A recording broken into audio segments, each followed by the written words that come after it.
thank you very much for being here for Zócalo's maiden voyage in Sacramento. I think one day you'll be able to say, you were here. And this is what we do. We put together smart thinkers, brilliant thinkers, but who have different expertises, come from different backgrounds, perspectives, and tackle a big question. And our panel tonight is three people, all Americans, though one is also French, all of whom live in different time zones and have traveled widely, but have expertise in places as different as Japan, China, Brussels, California, American politics, Czechoslovakia. I guess those are two countries now. But I want to start, this is a tough conversation we're having tonight. It's politically incorrect, I think, particularly for Americans. In 1926, a 22-year-old foreign student, Chinese student in Moscow, who'd arrived after spending some time studying and working in France, wrote a class paper that said, "Centralized power flows from the top down and is absolutely necessary to obey the directions from above. How much democracy can be permitted depends on the changes in the surrounding environment." Now that sounds quite awful to American ears, but tonight we want to kind of have a tough conversation about whether that author might have had a point. He turned out to be Deng Xiaoping, and he never really deviated from that view. He may have done more than any person in the world in the past 50 years, you can make the argument, to do the kinds of things that American politicians often promise they will do in elections. To increase opportunity for people, no matter where they're from, to build the middle class, to build great public works, to advance the quality of life, to connect people to the world. So that's why the question of the night is democracy too slow? To make rapid progress, and to keep up with a world that moves in its finances and technology and in so many ways moves so quickly. And it's a relevant question now, a question people are asking, because Western democracies seem so stuck. Places like Europe and California. Can we govern ourselves at all in these sort of diverse democratic societies where it's so hard to reach agreement? And there's been, an idea in America, among the leading American commentators, and even some folks in California asking this question, hoping that, do we have something to learn from even authoritarian governments? Let me pick on Tom Friedman of the New York Times, who recently sort of said, I've fantasized, don't get me wrong, but what if we could just be China for a day? I mean, just one day. Where we could actually, authorize the right solutions. And I do think there is a sense of that on everything from the economy and the environment. I don't want to be China for a second. Okay, I want my democracy to work with the same authority, focus, and stick-to-itiveness. Let's start with that sort of premise, and let me start by throwing this to Ezra Vogel, who really should need no introduction, but let me give him a brief one. He's perhaps one of our country's leading students of Japan and China, has written more important books than I can begin to, and this is the latest, and it's a brilliant book. I've read it all 714 pages. Congratulations. He's Henry Ford's the second professor of the social sciences emeritus at Harvard. Again, this is his most recent book, Deng Xiaoping and the Transformation of China, and he's visited East Asia at least once a year since 1958, chairs the advisory board of the University Service Center in Hong Kong. So let's put the question to you.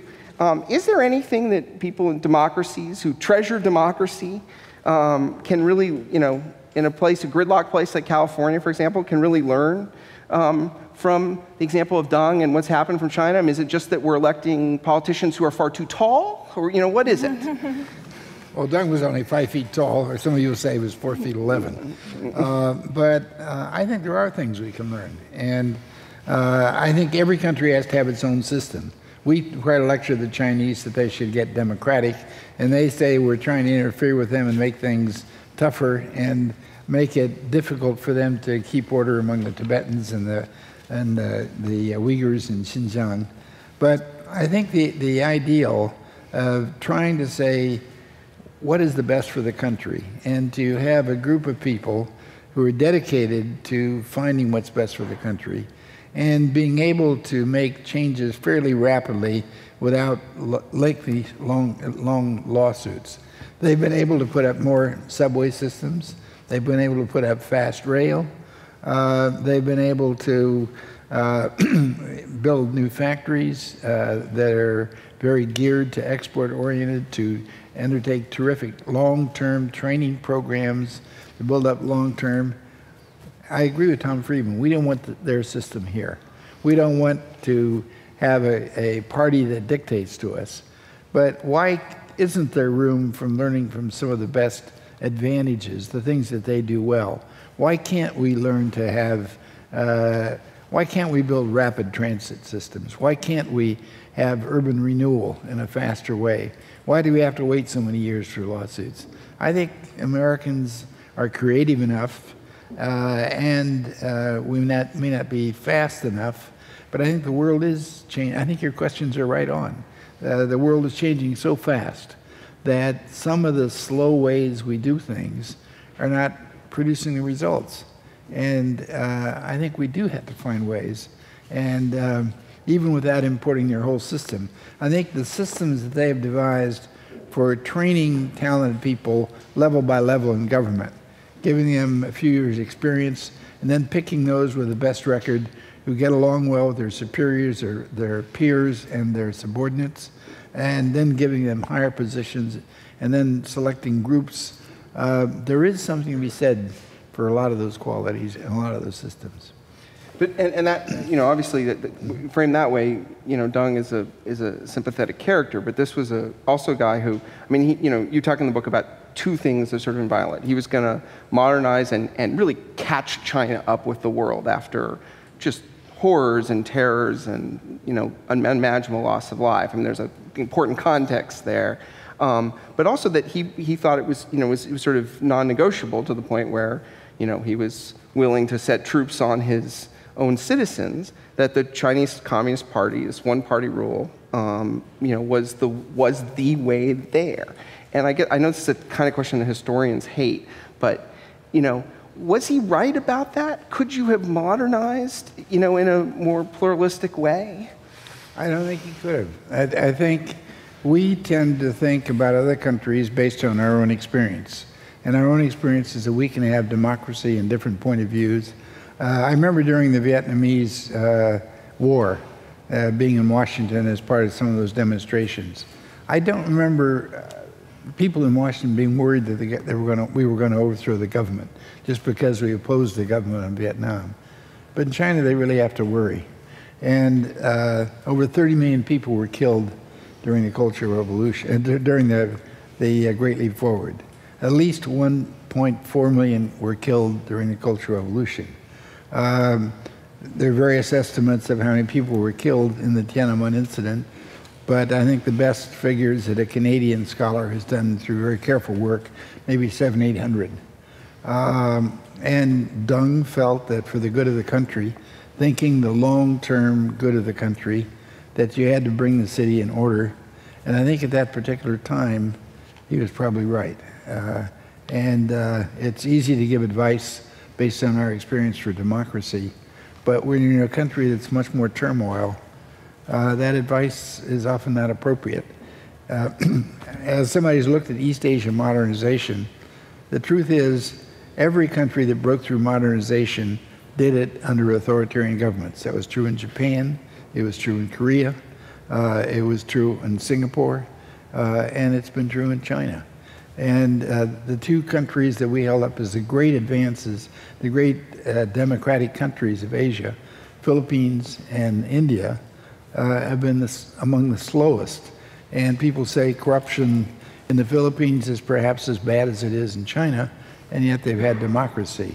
So I think the simple solutions that we have suggested in democracy in these other countries is not always the way to get things done. With that, let's turn to Europe and to Janice Thomson, immediately to my right. Janice has spent the last 6 years in Brussels. She escaped its difficult politics and relocated to the tame, practically apolitical town of Chicago, Illinois. And you did a lot of different kinds of work in nonprofits, and you're also a writer, and have written things for a publication I recommend to anyone who does civic engagement and participation work, but is unknown here, called Involve, based in the UK. You focused on understanding public participation in the European Union, you're a public engagement advisor. You worked on this new initiative process that the Europeans have just started last month. Now, a lot of us look at Europe and we think, this is a place with too many countries, and one of them is Greece.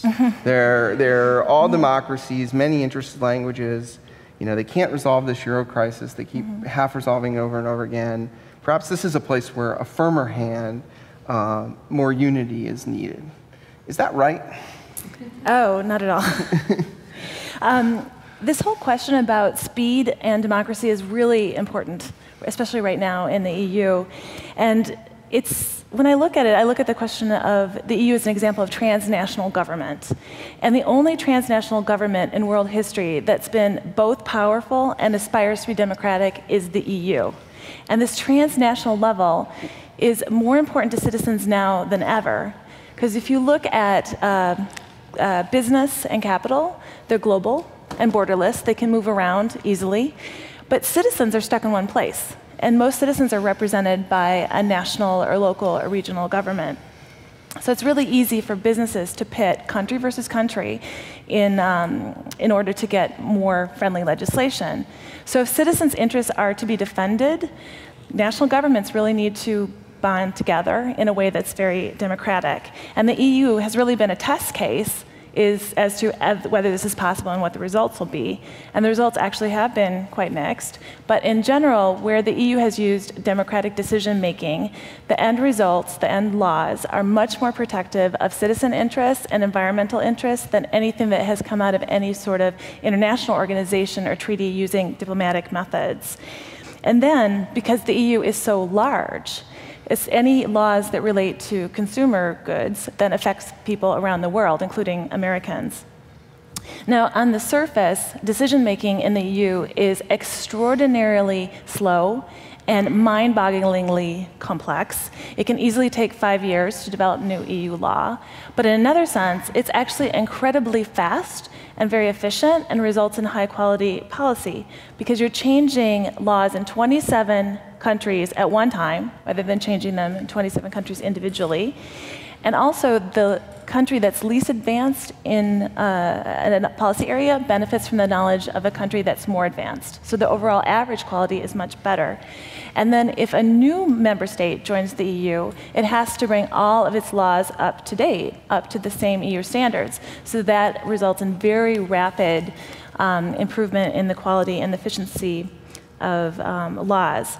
No, so the democracy itself is not too slow for transnational government, but there is a problem with democracy in the EU, which is the EU is inadequately democratic. The democratization, the process of making the EU democratic, has been very slow. It's been related to the degree of integration, and this is what's causing the big problems right now. It's left the EU very vulnerable to the financial crisis. So you hear things like the Euro crisis, that the EU democracy is too slow, and that some aspects of democracy need to be put aside for a while to save the euro. And that's both incredibly misleading and also very dangerous. And it's misleading in the sense that there's actually two different ways that decisions are made in the EU. There's the regular legislative procedure that is relatively transparent and democratic. It's where the directly elected European Parliament decides with the Council, which represents the member state governments. And there's another method, which is intergovernmental, which is not very transparent, and it's not very democratic in the sense that the European Parliament doesn't have much say. And the policies that needed to be changed to defend the euro are within this intergovernmental area.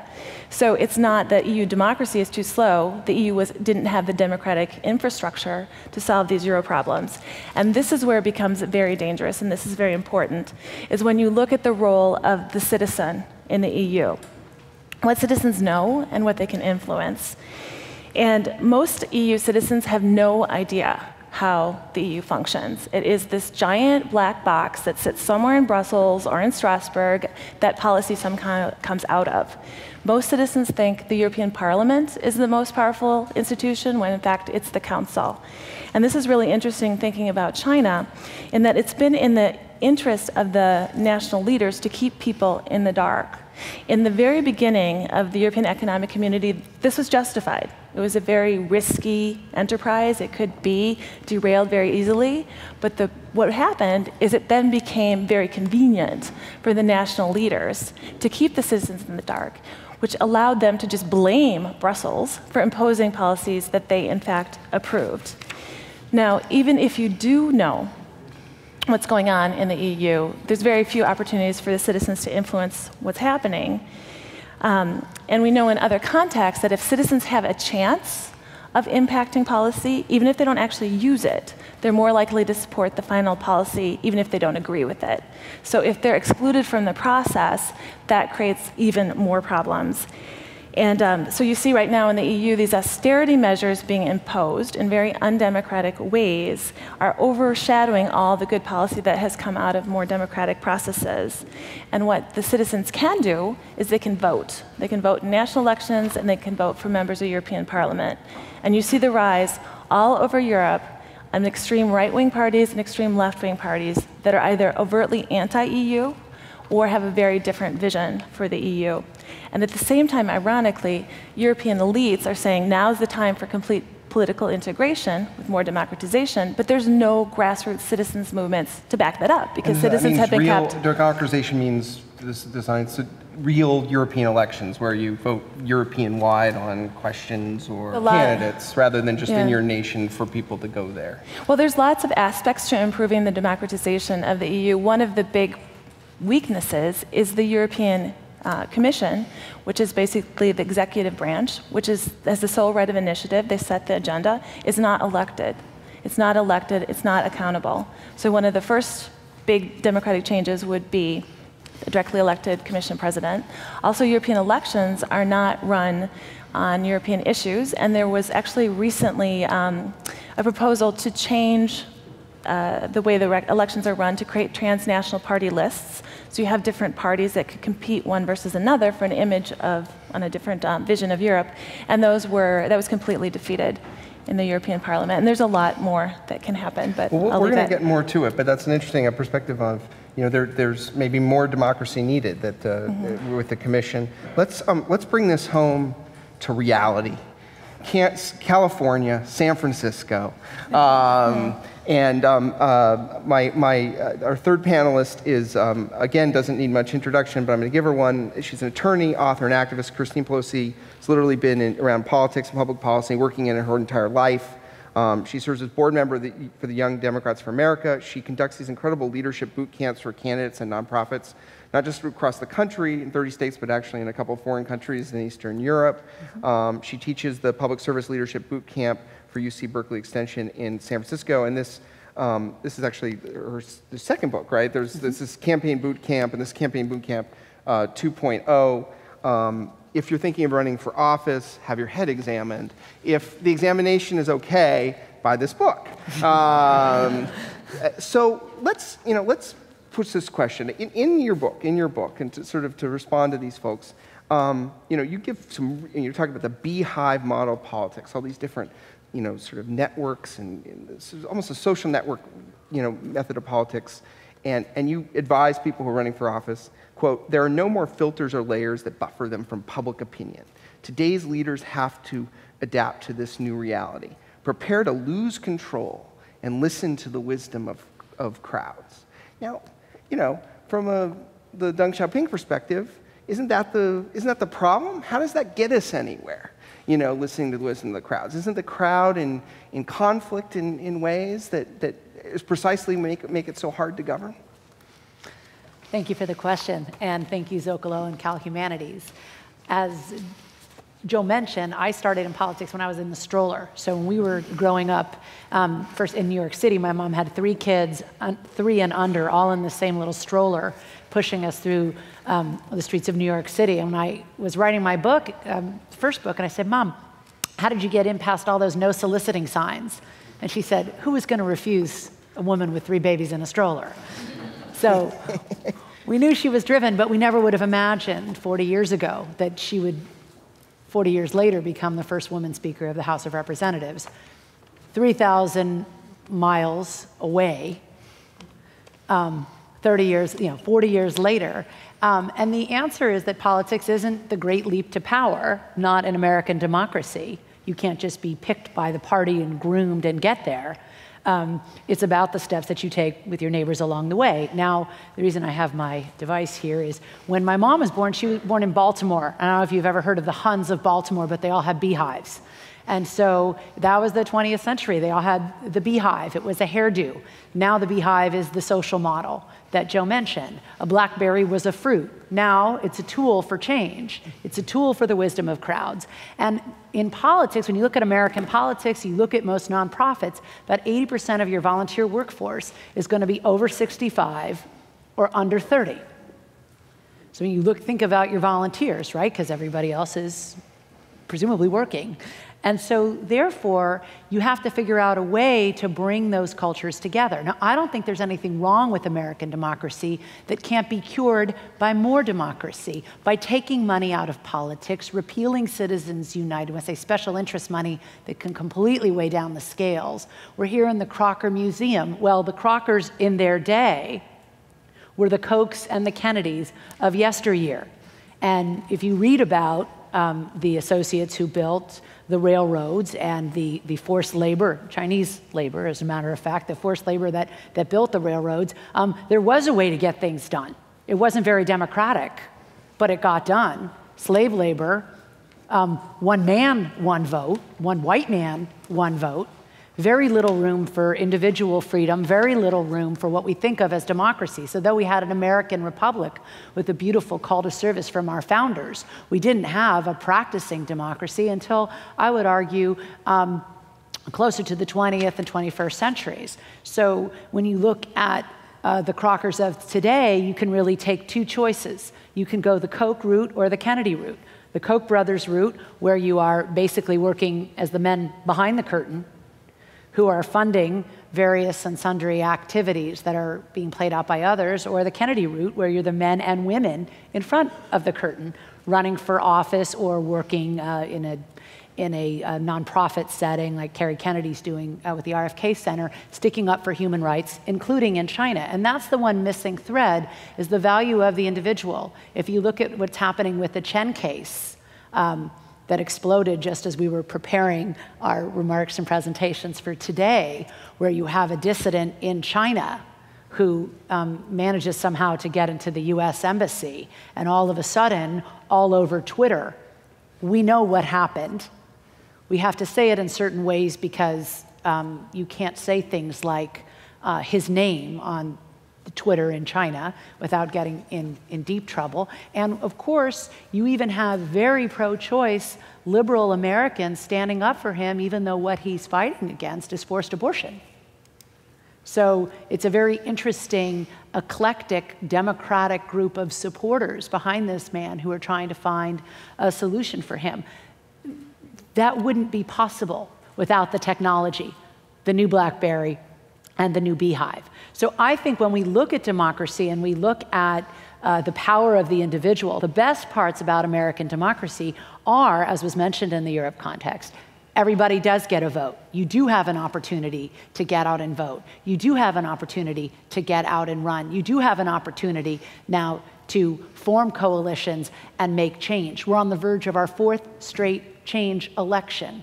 In 2005, when we started doing candidate boot camps, we were looking for 45 people to help run for office. I was working with AFSCME, a public service labor union, and we were saying, Washington will try to find 15 Republicans to fire so the Democrats can win the House, but we're going to look to 45 people to hire, mostly people who are not from politics. So I'm sort of a cultural interpreter, sort of a child of people in politics who can translate that alphabet soup, that strange activity of going to the Safeway on the Saturday mornings and standing outside to register voters rather than going inside to shop, and say, this is what drives people who are active in public policy. This is why it's important to believe in what you're doing. And only American democracy allows someone like a Barack Obama, the son of a Kansan and a Kenyan, to make his way, find himself, and really burst on the national scene and become president of the United States. I don't think that could happen absent a democracy. I don't think it could happen anywhere but in America. Let me I want to follow up on that and ask you both to sort of get into what you do in training and something that Ezra mentioned about the sort of the meritocracy of the Chinese system. Now, I mean, please don't take this because I am from Los Angeles, and this is a compliment, not an insult to the city of San Francisco. But San Francisco punches in California politics much higher than its weight. I mean, look at the Bay Area. I mean, look at where our governor's from, our lieutenant governor's from, our attorney general's from. Look at the backgrounds of our United States senators, look, your mom, and you ask, why is San Francisco producing way more than its share of leaders compared to, my hometown? And the answer I'm told is, well, there was this guy, Phil Burton, and they had this incredibly intense, competitive political culture that really trained people and was a testing ground and still lingers. It's a much more politically competitive place, and it's not unlike China. It's a one-party kind of state, right? But yet it's punching its weight. I mean, is there something to that? Is there something to that kind of kiln in which you fire that you're just going to kind of get better people? Is that maybe sort of what we need that too much of our country doesn't have? I think the only predictor of campaigning is campaigning. In San Francisco, we're very dense, we're very small, 700,000 people plus, probably closer to 8 if we had a full count in the census, which is a whole other Zócalo evening. But ride the Muni through certain districts, it's higher than what they say it is. But it's very, we've got every cross-section you can think of. We speak, dozens of languages, dozens of cultures, people coming in from all over, and it is highly, highly competitive for everything. And so I think that the competition really makes people very, very, very strong. The other thing about San Francisco is that we get to vote on everything. We have an initiative process. We were the city that sued to say that our party central committees could endorse in nonpartisan elections like mayor and city supervisor, which again politicized. And by the way, that wasn't Phil Burton. He didn't want them to be able to do that. Little fear of the grassroots there. But it happened in a lawsuit that really changed the nature of our politics. So I think the combination of incredible diversity, incredible competition, and incredible opportunity we were part of the tech boom. We have several pillars in our community. Great sports teams, great arts, great tech, a lot of history, a lot of museums, a lot of communities who come together and say, well, not only are we going to take pride in our diversity, we're also going to have our own museum, our own ballet, or our own symphony, our own individual and yet collective works of art. My husband, Peter Kaufman, and his dad, Phil, make movies in San Francisco. They're very lucky to be able to do that. And one of the things is that you can go to San Francisco. They just did a movie, Hemingway and Gellhorn. They did China, New York, Spain, Cuba, Finland, all without leaving a 30-mile radius of the city and county of San Francisco. So I think the fact that we're so diverse leads us to the kind of political calculations and that can't be transactional, because everyone can see right through it. There's thousands of transactional politicians walking the streets of San Francisco. You really are forced to be transformational. You have to up your game in order to succeed in my town. And I think because we have to do that locally, it's easier for us than to be able to do that on a state or national scale, versus a lot of people, if they're coming up through a political farm system, it's not till they get to the Senate, it's not till they get to the Congress that they have to start dealing with the kinds of complex and diverse decisions and constituencies that we balance on a daily basis when we decide to vote for Democratic Party Central Committee or City Council. Ezra, you wanted to jump in, yeah. I do want to jump in. I think there's several things that if you try to look at China, it doesn't quite fit. First of all, they don't have slave labor. When people choose to go to the coast to work in factories, they choose themselves. So what they have done is they've imported factories and they've set it up. And the reason people go there, sometimes they do work long hours. It's because it's a hell of a lot better than the starvation that they were doing out in the countryside. So I don't think that's a good description. And I think for what's worked in China, that just turning things over to the masses and having big demonstration is not what's brought the progress. The progress has come because people have systematically tried to think of new factories, new roads, new power stations, and think through logically what are the kind of things that they can do for international projects and international export. If you think of some of the things that's happened in our country that say what we have is sort of stockholders' democracy. The big companies are supposed to look out for the stockholders.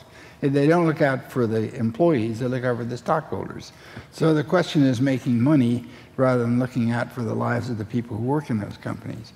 And I think that in Japan, very often we say those dumb companies, they're barely making money, they're not profitable, and they're keeping on their old employees. I don't think that's a disaster. I think that there are a lot of things that we could do better that would be more humane, more for the working people, and in the long run would represent the interests of more people than the way things turn out in this country. Look what's happened, in sort of the Wall Street, the kind of things that have happened, the indecent salaries that have been paid to people while other people are being laid off. It seems to me there's something wrong with that system. So let me throw for the whole panel a question out. Every time I write something about what should be done in California, I get a call from somebody in Sacramento who quotes polling to me about how what I suggest can't possibly ever happen. So let me throw a poll at a room full of Sacramentans, a little bit of revenge. The Pew Research Center in 2011 asked citizens of countries around the world whether they were satisfied with the direction that their country was going in. The European countries were tended to be in the middle, around 50. The United States, 21%. And by far the leader, by more than 20 points over anybody else, was the Chinese at 85%. Do we not like democracy or what it gives us? The folks with the authoritarian regime seem to have a government with, much greater authentic popular support. How do we reckon with that? I would question some of those polls. I think one has to acknowledge that. But I think it is generally true that if the Chinese looking what's happened in the last 20 years, and they say, have your opportunities improved? Are you living a better life? Are you more hopeful about your children? They've delivered. And I think there is a very considerable truth to that. And I think they've found, I wouldn't argue that every centralized authority could do that, but the particular authority that they have has basically brought good for more people than it's brought problems. You want to tackle that? Yeah, I have a response to that. Citizens have changed a lot. People have changed a lot over time, and I think the Chinese are starting from a different place than people in Europe or other affluent democracies. Look in Europeans, a lot of Europeans are actually very well educated, as well as Americans, very individualistic and very demanding. So they have very high expectations, and they're also very distrustful of their politicians. So it's harder for politicians to meet the high demands of modern citizens in affluent countries than in a country like China. So you have to really look at who are the citizens and where have they come from and where are they now. I also think you have to look at people's comfort level with their own hypocrisies. Every time the field poll, PPIC does a poll out in California, will say we want services and we don't want to raise taxes to pay for them. And voters are relatively comfortable with that hypocrisy within ourselves because we keep saying, I say we collectively, majority of people continue to say that. I think that there are a couple of things, though, stepping back that you could do, and you could probably only do through a democratic movement to change that. For example, I was giving a talk at UC Berkeley, and a couple of the kids were walking to my car, and they said, we're going to graduate with $100,000 in loan debt. Public university.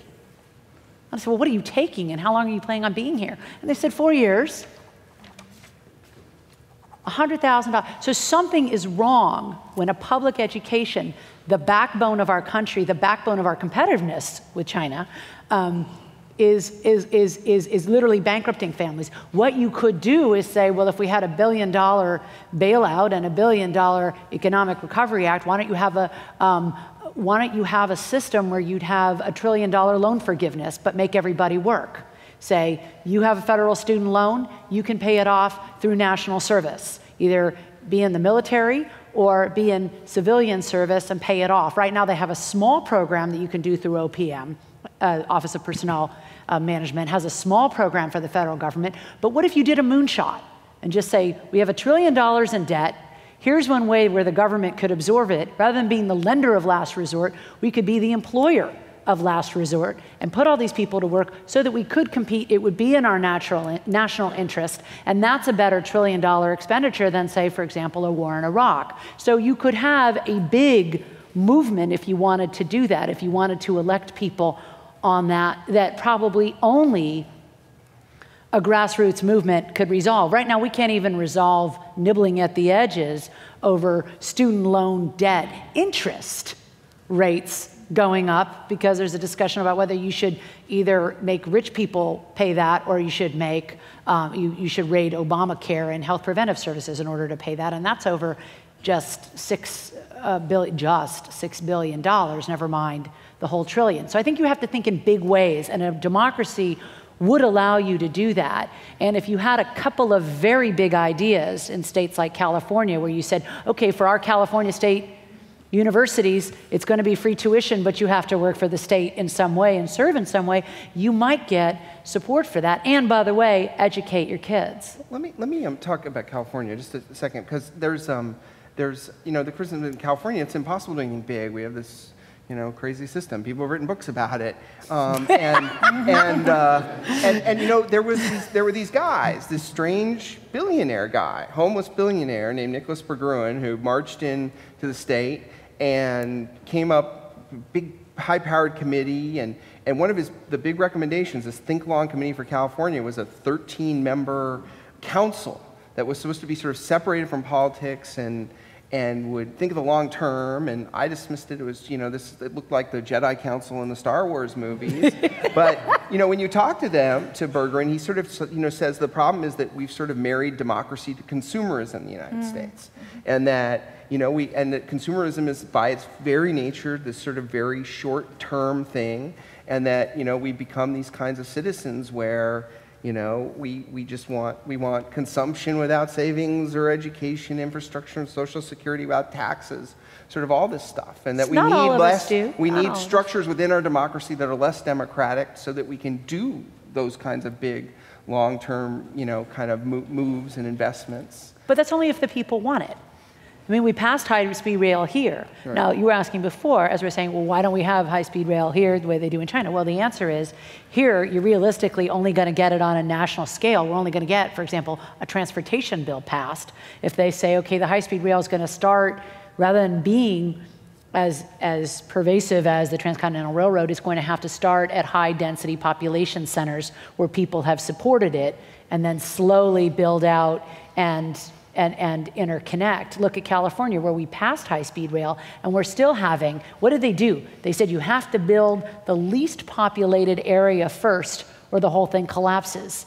So they knew that what Joe is saying is true, which is why when they crafted the measure, they say you have to start at the place where you have the least amount of political will, because that's the only way to get you stretching then up and down the coast from the Central Valley. So I do think that we are that way, but it doesn't mean that we can't find creative ways to create consensus in order to do that. But again, you have to take some of the big money out of politics first, because some 25-year-old kid staffing a congressman or congresswoman on transportation issues for $30,000 a year is not going to be able to compete with a multi-million-dollar lobbying effort that's going to come out at that member of Congress on a particular transportation issue. It's just absolutely not going to be a fair fight unless you take some of that money away and make that, and by the way, have more of those 20-something kids who are serving the country and trying to make sense of this stuff for their bosses.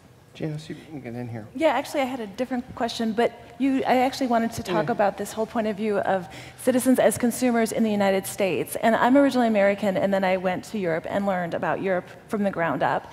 And I actually used to have this attitude, I didn't realize how American this was, that citizens, that governments are like providers of good services to citizens. If only the governments better understood citizens' needs, they would serve them better. And working in Europe, I completely changed the way I thought about what the role of the citizen is. It's not, a citizen is not a consumer. A citizen is somebody who also produces policy that is part of the solution, not just the person who asks the government for a good product. So this is actually something that's talked about a lot in Europe right now, not necessarily in the EU, but in Europe as government as a facilitator, not a government as a provider of services, but government as a facilitator of citizens in different groups coming up with services. And just that I realized how pervasive this whole marketing thinking is in government in the United States, and that is not true in Europe, where citizens are citizens with responsibilities and not just needs. Is the difficulty in governing all these places, I mean, you know, California, China, the European Union, I mean, one of those things, those places are all really big, right? I mean, and big places are very difficult to govern. You know, there's a colleague of yours, I'm not sure you've ever met him, on the Harvard faculty, an economics professor, Alberto Alsina, who has this research about the size of nations and says the ideal kind of nation size, if you want to be successful economically and be really democratic, is like between 6 and 8 million. So all these places are way out of scale. Is that an issue? Is it possible? Is it too hard to govern both effectively and democratically in a place that's really big? I mean, the United States is 300 million now. We were 76 million a century ago, and we, you know, is that sort of a factor that we're missing? It seems to me we have to have a change of consciousness. I mean, something like the high-speed rail. You know, say in Massachusetts, Mike Dukakis has been talking about this for 50 years, That's right. and hasn't got it done. And I think it's that somehow the people don't realize that to do some things that are really going to benefit everybody, we're going to have to figure out a way and work together to do it. And I think the structure of lobby and big business and so forth makes it very difficult. But I think that now the world is changing so fast. I think the point that Joe is making, that we're in a very big changing world and things are changing fast, is going to, if we're going to do it democratically, we're going to have to learn a lot more and understand and have a higher level of consciousness about some of the choices we have to make in order to get things done. And a group like this could play a role in helping increase the understanding of the things that need to be done in order to really look out for the good of the country as a whole. And you have to, I think, put technology in with that, because it's very hard to do nuance in 140 characters. And if you look at, you know, how you're going to get attention on Twitter or Facebook or, you know, a soundbite, it's a very short distillation of a message, and people only have time for a certain amount of information. So that, I think, puts a lot of pressure on government, certainly does on American democracy, because people think that they know something. You know, the old expression, a little bit of knowledge is a dangerous thing, especially when you think you know, so you stop learning. We have a couple of issues there. You've got people who are siloed in various media based on their philosophy. So I think, in a small fraction of people that actually reads across the spectrum, because I want to know what my side is thinking, what the other side is thinking, who's thinking things in the middle, what the alternative voices are. But most people don't have time for that. They read a couple of websites, they follow a few Twitter feeds, they think they have enough information, and they're fine with that. But I think governments have to be rewired for that and rewired for change, because right now it's not only size, but it's also flexibility. We're just not nimble. Quick example, after 9/11, I was working on Capitol Hill as the chief of staff to a congressman who was on the Government Oversight Committee. So the responsibility was to create a Department of Homeland Security. And the big debate was, do you take Tom Ridge and basically give him budget power? Because if you don't have budget power in the federal government, you have nothing. You give him budget power over other agencies, but basically make it a very nimble, yet cabinet level, budget powerful position? Or do you do what they ended up doing, which is to take 22 different agencies with different cultures and merge them all together and give them a common mission? Now, my argument would be is that the war on terror would have been fought a lot differently if it had been built the first way. And if you look at the war on cyber terrorism now, it's being built much more like that smaller, nimbler model. So because we have learned that you just don't have time to drag 22 agencies kicking and screaming, like building an EU to solve a national security crisis. We have to go to questions and Q&A, but I have to ask Ezra one direct question, because since I read it, it was such a chilling scene in your book that I got to ask you. There's this page in there's a scene you do in May of 1989. Late May of 1989, the students are in the square. People have blocked the first attempt by troops to get folks out, and there's a meeting where Deng gives the order he's going to send in the troops. And there's one dissenter in the room, famously, but there's a concern raised by several people that says how will foreigners react, and Deng replies, we need action, and quote, the Westerners will forget. Was he right? We imposed sanctions, and he said at the time, our market is so big, foreign businessmen will want to come back, and they'll convince their own governments within several years that they'll need to come back into the Chinese market. And I think he turned out basically to be right.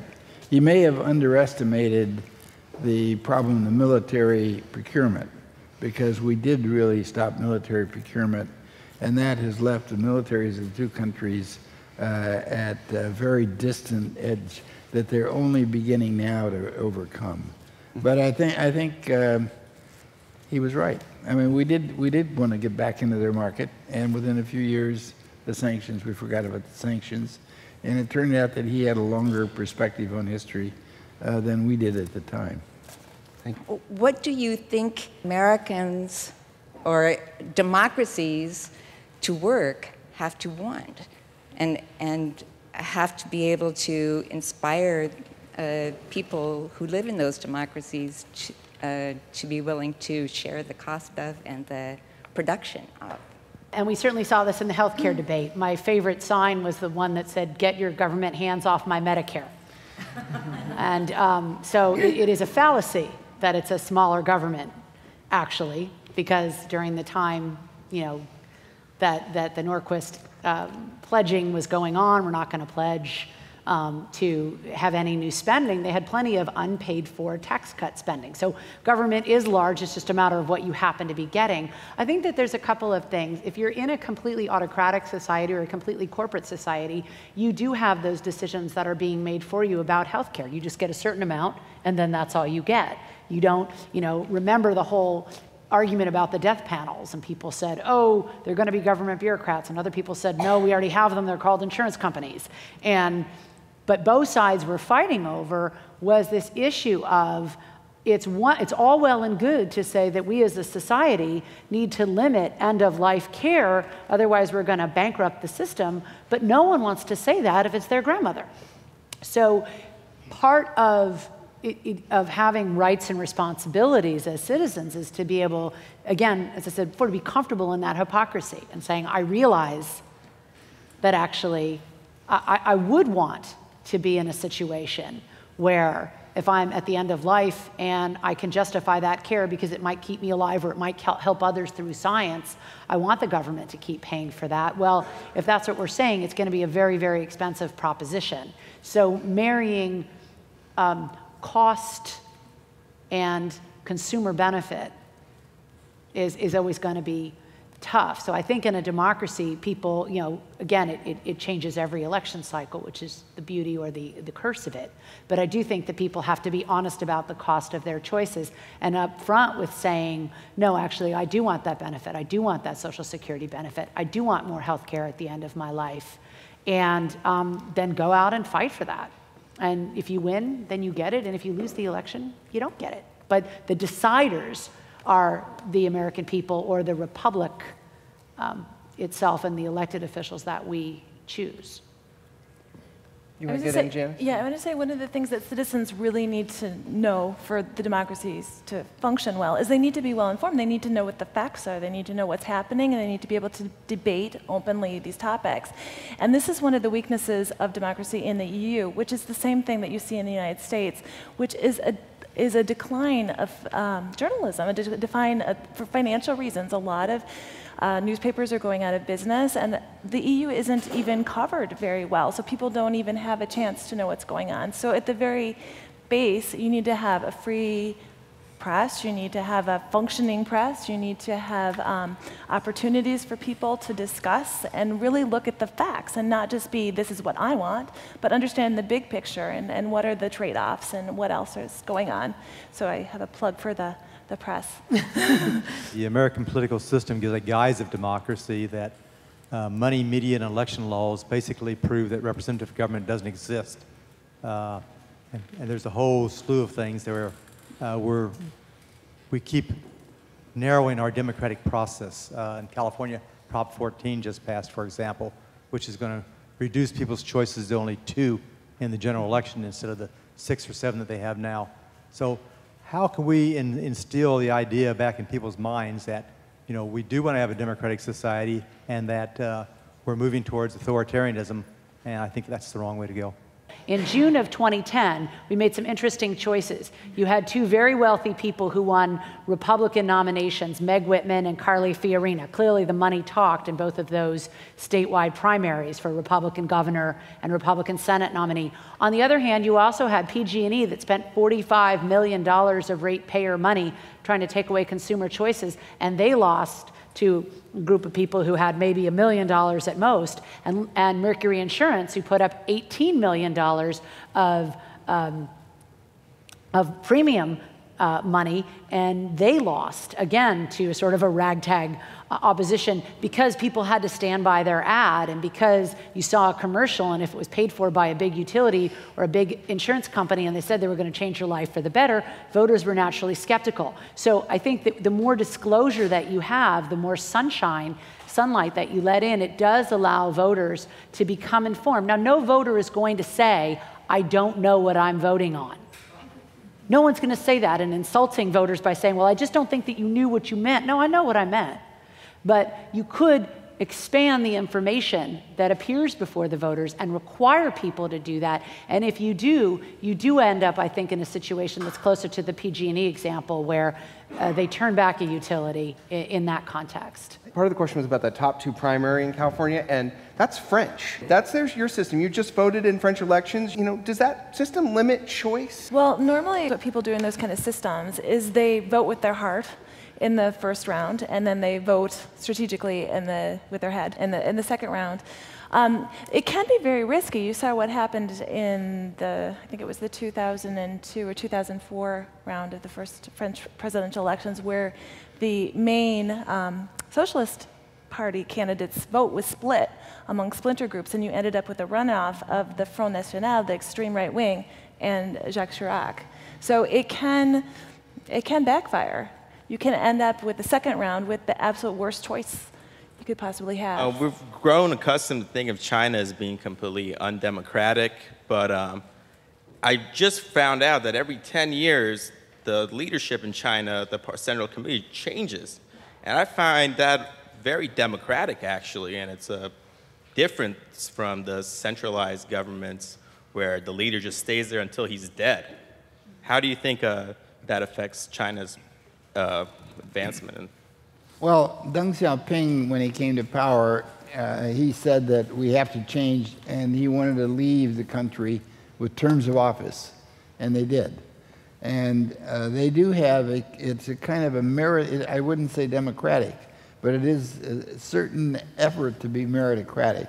In some ways, it's like a company that tries to get the best people they can and to go over their resume and to come up step by step.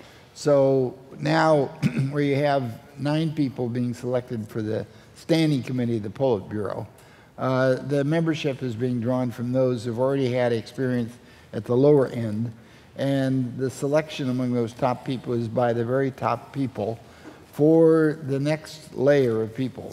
I think on the one hand, the system has worked to bring very talented people to the top. On the other hand, you know, you go back to the old Plato question, who is to guard the guardians? And the danger in that kind of system is that there would not be enough fresh air from the outside, and that these people stuff their own pockets, and that there isn't enough check on that. And I think it's not a perfect system, and perhaps mankind has not invented a perfect system. I think that the system that they have has brought enormous progress to China, and they feel that the problems of the country are so immense that having those talented, experienced people make those decisions is better than just throw it open for voting among people who really wouldn't understand the depth of the problems. About 80 years ago, a boy who grew up here in Sacramento went off to the Soviet Union and came back and said, "I have seen the future and it works." And we have heard over and over the last 80, 100 years in the United States, people going off other places. In the 80s, it was Japan, I believe. Professor Vogel was one of them. And now it's China. All the time, people talking about these other places that are supposed to be models for the United States. And yet, when we talk about the things that are speeding up the world, technology, finance, all the rest, they're all things that happen here in America. Why do we Americans are down on ourselves so much all the time? What is it about being American that allows us to underrate what it is that we do in the world? I don't see it that way. I think that America is large and diverse enough that we have a lot of people who are very proud of what we're doing and say very good things about America. A lot of us who are academics, I think we see things are complicated. We see some good things that work well and some other things that don't work. My own view as somebody who's spent my professional life trying to study Asia is that there are a lot of things that Asians do well, and there's room for us to learn from those examples. And I, for one, have never thought of Japan and China as the future that works for us. But I do think that there are a lot of things that they've done. When I was writing about Japan 30 years ago, I was not arguing that they were going to be the richest country. I was arguing, for example, that in primary school education, the overall level of understanding and quality in their primary schools is a hell of a lot better than ours. Why can't we learn to improve our own system to do that better? They have developed a system where they have longevity. The average length of life in Japan is longer than ours. They have universal medical coverage, and they do it a hell of a lot cheaper than we do. Why can't we learn from that? And I feel the same way about China, that our experiences are very different, but there's some things that they've done quite well. And aren't we smart enough and confident enough that we can say we love our system, we love our people, we want to keep it basically the way it is, but there's still a lot of things that we learn from the outside. I also think that because we're a nation of immigrants and we're constantly invigorated by people who are coming from different places, they're naturally going to bring their own experiences to the United States, and that has an impact on our politics. Also, as a practical matter, to your point about inventions, you talk to people about why your technology says designed in California, assembled in China, or made in China.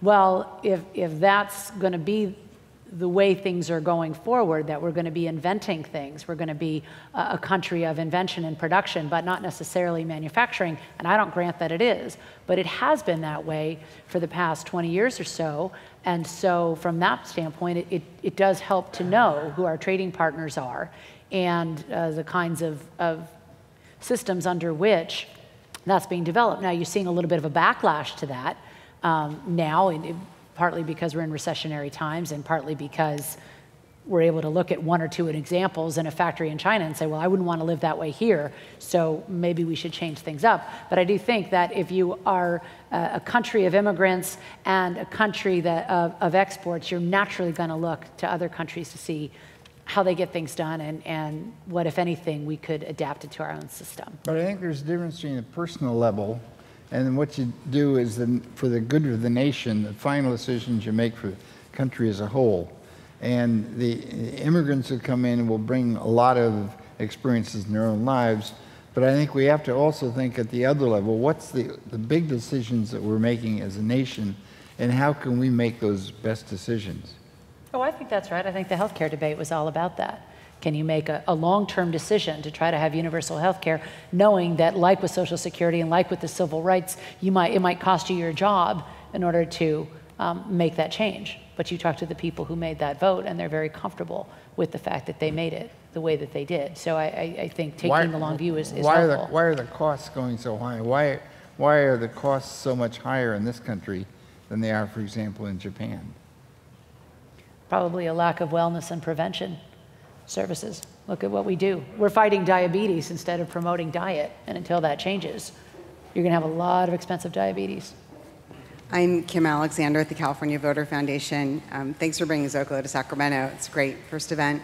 I have a question about the limits of the initiative process, whether it ought to be limited. There's a vote going on today to put a ban on gay marriage in another state constitution. Some people have said there should be limits to how far the initiative process can go in terms of being able to infringe on people's civil rights. So I'd be curious to hear if any of you think, including Joe, if you think there ought to be a limit. And I also, while Janice is here, I would love to hear any updates you have on the European Citizen Initiative, and let us know where that stands. The European Citizens Initiative, first of all, it's not an initiative in the California sense of an initiative. It's more like a super petition. Because I told you the European Commission has sole right of initiative, what it is if 1 million Europeans can agree, they can ask the European Commission to propose new legislation. And the European Commission can either say yes or no. But they have to do it publicly, and they have to provide a hearing. Where it stands right now, it officially entered into effect on, unfortunately, April 1st. It wasn't an April Fool's joke, but it really April 1st. And about 12 initiatives have registered. And right now, the European Commission is examining them to see whether they're admissible. And they can, which means once it's admissible, then they can start collecting their 1 million signatures. And the only reasons they can reject them is if they're frivolous or they are not part of a treaty. It has to be something that's founded in a treaty. And there are some initiatives that are definitely probably going to be rejected as frivolous. For example, one was requiring Europeans to sing some song in Esperanto. You know, that, that will definitely get rejected. But there are others that might be rejected on treaty grounds that can then be appealed by the European Court of Justice. For example, there's one on making sure water is always public, that it's not privatized. There's another one on freedom of the press. And there's also a couple hot button ones on gay marriage, making sure gay marriage is legal, and banning abortion. So those are going to be really interesting to see now what the Commission does, and if there are challenges in the European Court of Justice. And then they'll all have, whatever's registered, a whole year to collect their 1 million signatures. And now we'll have to see if any of them are able to collect 1 million signatures, and then afterwards how the European Commission reacts, if they actually are going to propose legislation or not. Right now, actually, the European Parliament and the Council can ask the Commission to propose legislation, and most of the time the Commission does. So what you want to see is, if 1 million citizens ask them, are they going to do it as well? Are they going to be as respectful of citizens as they are of the Parliament and the Council? So that's where it stands right now.